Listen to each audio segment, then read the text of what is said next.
Bismillahirrahmanirrahim. Assalamualaikum warahmatullahi wabarakatuh. Kembali lagi dengan aku Muhib di channel YouTube aku Muhib29. Di video review kali ini aku ingin mereview sebuah buku novel yang mengkisahkan libur sekolah, karena ini masih kayaknya masih libur, belum tahun ajaran baru, setauku sih begitu. Nah, buku ini mengkisahkan beberapa anak kecil, beberapa anak muda-mudi yang melakukan liburan di rumah kakeknya. Nah, bukunya ini bergenre horor, novel horor yang mengkisahkan 5 anak kecil di rumah kakeknya ketika liburan. Bukunya ini judulnya Jurnal Risa, Teror Liburan Sekolah, karya Risa Saraswati, terbitan Bukune. Bagian depan bisa teman-teman lihat. Bagian samping ada penulis, judul buku, dan penerbit. Di bagian belakang ada sinopsis dari bukunya dan harga bukunya. Untuk harganya harga Pulau Jawa 82.500. Nah, untuk desain dari buku ini, buku Jurnal Risa Teror Liburan Sekolah, kayaknya menggambarkan tentang hutan bambu dan juga 5 anak kecil yang melakukan ekspedisi horor di sana dengan membawa satu senter. Nah, aku beritahu namanya sekalian saja ya. Ini yang depan membawa senter, namanya Risa, dan adik perempuannya ini namanya Riri.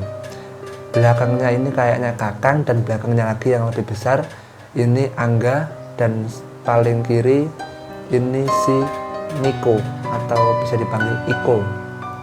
Nah, masuk lebih dalam bukunya. Nah, buku ini cetakan pertama tahun 2020 dengan tebal halaman 186 halaman dengan ukuran buku 14 x 20 cm. Segini.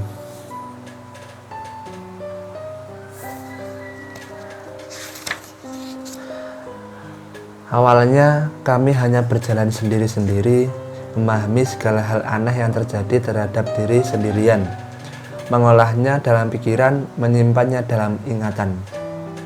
Ini menceritakan dirinya yang awalnya tidak memiliki teman untuk bercerita tentang hantu-hantu. Maksudnya tidak memiliki teman sedunia nyatanya. Kalau untuk dunia tidak kasat matanya, si Risa ini memiliki teman Peter CS. Untuk isi dari buku Jurnal Risa Teror Liburan Sekolah, sebelum aku mengkisahkan cerita dari buku ini tidak ada daftar isinya seperti buku-buku terbitan Bukune punya CS Khairen yang tidak memiliki daftar isi, tetapi memiliki bab. Nah, buku ini ada 17 bab pembahasan. Iya, 17 bab. Ada 17 bab pembahasan. Nah, buku Jurnal Risa Teror Liburan Sekolah ini mengkisahkan seorang anak perempuan yang bernama Risa yang ditokohkan sebagai aku. Kayaknya ini kisah nyata dari penulis, bisa dikoreksi dari teman-teman jika aku salah. Awal cerita, si Risa ini mengalami kisah horor di rumahnya ketika masih kecil. Ia sering mengobrol dengan hantu. Hantu ini namanya Peter CS, ada 5 sahabatnya. Nah, karena si Peter CS ini menginginkan pertemanan yang abadi dengan si Risa, hantu ini memberi arahan untuk Risa bunuh diri. Tetapi Risa tidak pernah berhasil melakukan bunuh diri, dan akhirnya diketahui oleh orang tua si Risa bahwasanya ia diganggu oleh makhluk halus atau hantu. Singkat cerita, orang tua si Risa ini mengirim Risa ke rumah kakeknya yang juga memiliki kemampuan sama dengan Risa. Sebenarnya kemampuan Risa melihat hantu atau indera keenam ini bukan langsung kepada dirinya, tetapi ini turun-temurun dari kakeknya. Karena tidak hanya Risa yang memiliki kemampuan ini, ada cucu-cucu kakek yang lain yang memiliki kemampuan ini, dan juga ada pamannya, dan sebagian ada. Pokoknya nggak hanya Risa lah di keluarga besar mereka. Singkat cerita, libur sekolah datang. Cucu-cucu kakek yang berjumlah 4 orang ini datang. Sebenarnya cucu kakek ada 13 orang, atau saudaranya si Risa ini ada 13 orang. Tetapi yang bisa datang hanya ada 4 orang, karena yang lainnya ada yang masih kecil, ada yang liburan di Eropa, ada yang liburan di rumah kakek neneknya yang lain. Nah, ketika 5 orang ini berkumpul, mereka menceritakan kisah-kisah horor. Yang paling suka horor itu si Kakang dan juga Iko. Sebelum mereka berkumpul, itu ada kedatangan keluarga Iko, mamanya dan juga adiknya Iko. Ketika itu si Iko dan mamanya dan juga adiknya yang bernama Indi melayat di rumah Tante Wangi. Nah, di sana ketika melayat, Tante Wangi ini dikabarkan atau diceritakan keluarganya kalau meninggalnya karena serangan jantung.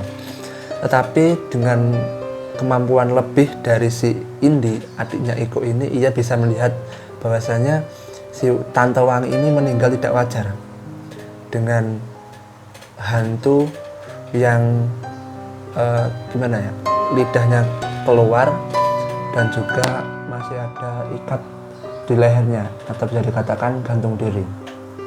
Nah, ketika itu juga si Iko karena si Iko ini orangnya jahil, ia pergi ke kamar Tante Wangi dan mengambil rambut di sisir Tante Wangi untuk dibawanya, karena ia penasaran ingin bertemu sosok hantu, dan sosok hantunya ini Tante Wangi. Nah, langsung kembali lagi ke mereka berkumpul. Nah, ketika mereka berkumpul, ia menceritakan horor-horor. Mereka merencanakan ekspedisi di suatu sekolah untuk mendatangkan teman si Risa yang tadi aku ceritakan, si Peter CS. Mereka berlima ini penasaran, lebih tepatnya 2 orang, si Iko dan Kakang, yang penasaran banget dengan sosok hantu. Akhirnya mereka melakukan ekspedisi, kalau nggak salah setelah sholat maghrib, mereka datang ke satu sekolah dengan harapan mengundang Peter CS. Nah, ketika sudah di sana, ternyata tidak bisa memanggil Peter CS.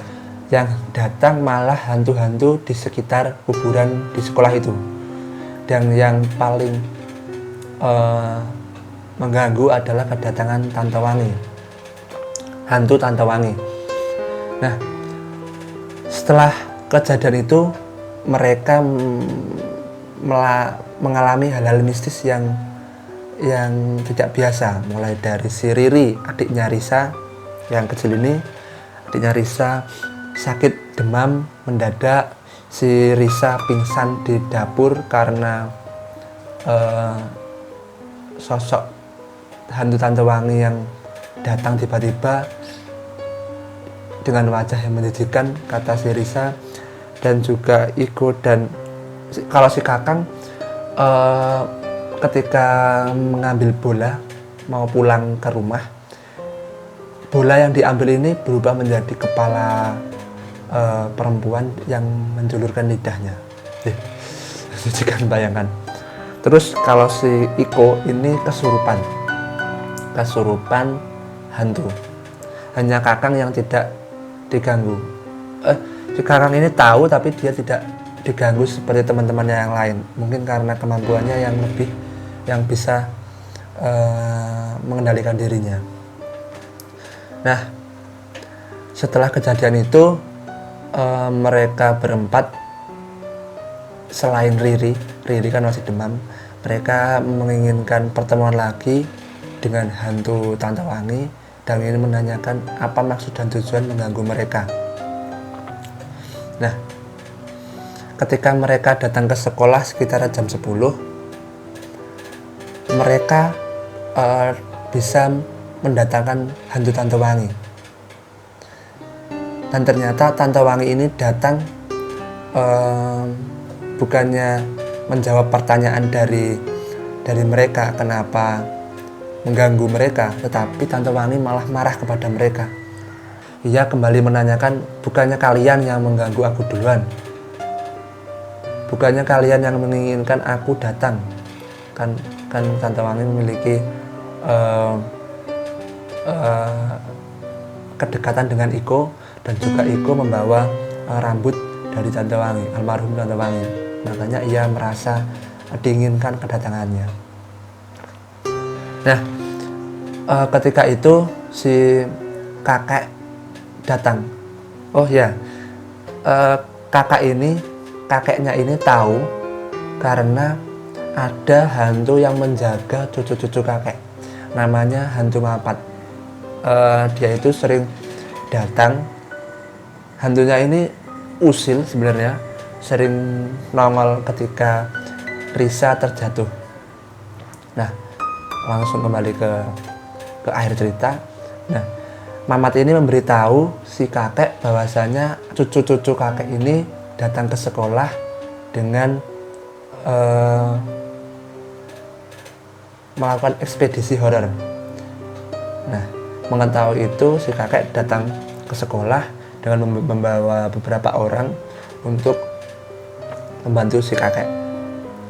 Ketika datang ke sekolah, baru melihat sosok kakeknya, si hantu Wangi ini sudah ketakutan. Ia langsung pergi ke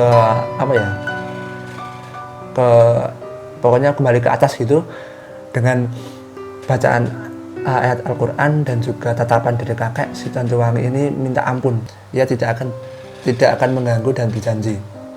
Nah, semenjak itu si hantu Tante Wangi tidak datang mengganggu lagi. Dan juga ini menjadi akhir kisah mereka. Dan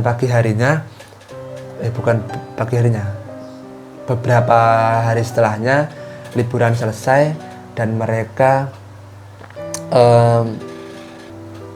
yang awalnya ingin pulang karena diganggu oleh sosok hantu, di akhir cerita mereka merasa liburannya kurang lama dan mereka ingin segera melakukan liburan lagi ketika liburan datang atau datang ke rumah kakek lagi. Opini aku setelah membaca buku ini, secara tidak langsung aku mendapat pesan dari buku ini bahwasannya apa yang sudah kita mulai, apa yang sudah kita lakukan, kita harus bertanggung jawab atas pilihan itu. Meskipun itu kurang baik, kita tetap harus bertanggung jawab atas pilihan kita. Dan juga ketika membaca buku ini, bukunya asik dibaca dengan pembahasa yang ringan. Buku setebal 180-an halaman ini hanya beberapa waktu, 1-2 hari selesai. Karena ketika nanti teman-teman baca buku ini, dari bab ke bab lain, bab 1 ke bab 2, bab 2, bab 3 itu kayak bikin penasaran gitu loh. Jadi kayak bentar lah, bab 1 bab 2 sudah selesai, lanjut bab 3, terus dan terus sampai selesai. Nah, mungkin itu saja dari aku. Jika menurut teman-teman bermanfaat, bisa like, comment, share, and subscribe. Terima kasih. Itu saja di video kali ini dari review buku Jurnal Risa Teror Liburan Sekolah. Sekian dari aku. Wassalamualaikum warahmatullahi wabarakatuh.